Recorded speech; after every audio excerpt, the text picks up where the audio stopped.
KLIA mungkin boleh mengadaptasi otomasi dengan cepat, tetapi bagaimana pula dengan pintu masuk Sabah, Sarawak dan walaupun rang undang-undang ini kelihatan ringkas, hanya meminda Seksyen 2 Akta Pasport 1966, tapi implikasinya besar. Ia bukan sekadar menambah perkataan or provide through an automated system dengan izin. Ia sebenarnya membuka jalan kepada transformasi cara negara ini mengurus keluar masuk rakyat dan juga pelawat. RUU ini penting kerana ia bergerak seiring dengan pindaan yang besar dalam Akta Immigration Pindaan 2025 yang kini mengkehendaki semua pemeriksaan immigration dibuat sama ada melalui pegawai immigration atau sistem berotomasi. Tanpa pindaan kepada Akta Pasport, dua undang-undang ini akan bercanggah antara satu sama lain. Puan Yang di-Pertua, kita semua tahu bahawa dunia sekarang sedang bergerak ke arah otomasi. Lapangan terbang utama dunia seperti di Schiphol, Incheon dan juga Changi telah beralih kepada immigration automation, iaitu lebih cepat, lebih tepat dan juga lebih selamat. Malaysia tidak boleh ketinggalan. Dengan jumlah pelancong yang semakin meningkat, kebergantungan penuh kepada pegawai manusia bukan menjadi satu lagi pilihan. Kita memerlukan teknologi untuk mempercepatkan proses, memperkukuhkan lagi kawalan sepadan dan juga mengurangkan kesesakan. Namun walaupun saya setuju dengan keperluan pindaan ini, saya juga ingin mengangkat beberapa kebimbangan yang saya rasa besar yang perlu juga diberi perhatian.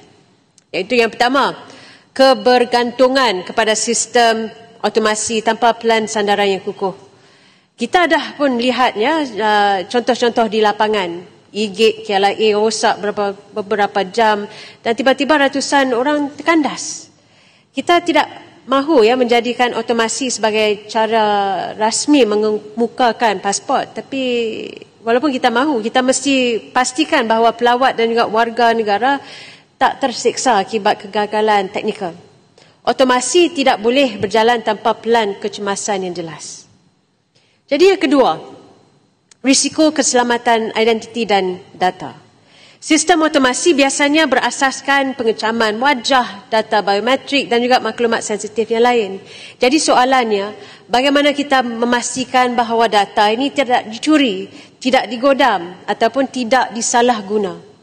Kita sudah lihat contoh-contoh global seperti data biometrik 5.6 juta kaki tangan kerajaan Amerika Syarikat pernah bocor akibat serangan cyber. Kemudian sistem pengecaman wajah di UK pernah dieksploitasi hingga tersalah mengenal pasti 80% suspek. Jadi jika negara maju pun terdedah, Malaysia perlu mengambil pendekatan lebih berhati-hati, bukan hanya bergantung pada janji-janji vendor teknologi. Ketiga, jurang teknologi antara pintu masuk utama dan pintu masuk luar bandar. KLIA mungkin boleh mengadaptasi otomasi dengan cepat, tetapi bagaimana pula dengan pintu masuk Sabah, Sarawak dan juga sepadan barat?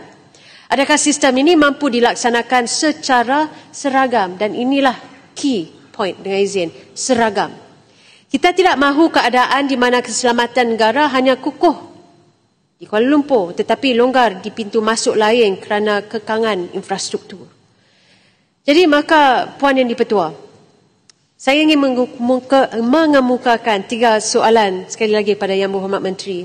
Apakah standard minimum bagi sistem otomasi dan juga pelan kontingensi jika adanya kegagalan di lapangan? Kemudian bagaimana kerajaan dapat memastikan keselamatan data biometrik identiti digital digunakan dalam proses otomasi?